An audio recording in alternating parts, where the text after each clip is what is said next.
आज सही नहीं है, महल मठाई तो दही नहीं है। लागे मिजाज आज सही नहीं है, महल मठाई तो दही नहीं है।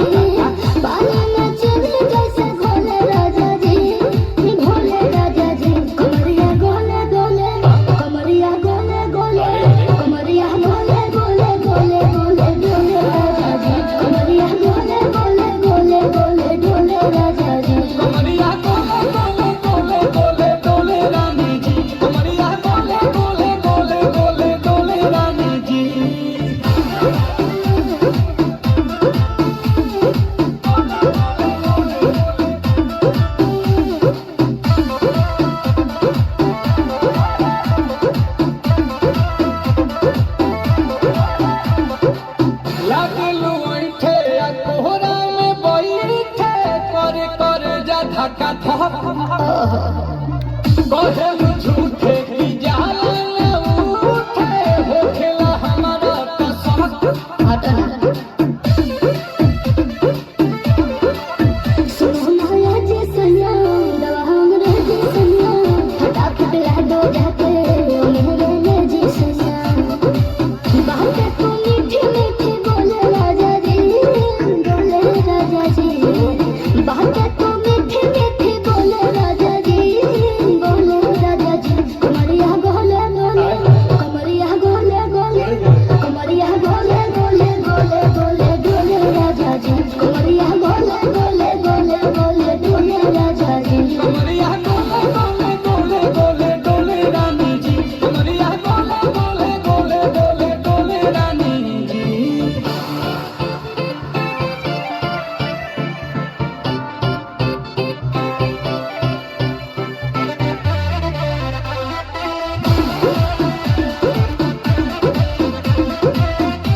हसीना इशारों के बिना सीना से जलवा के साथ होला।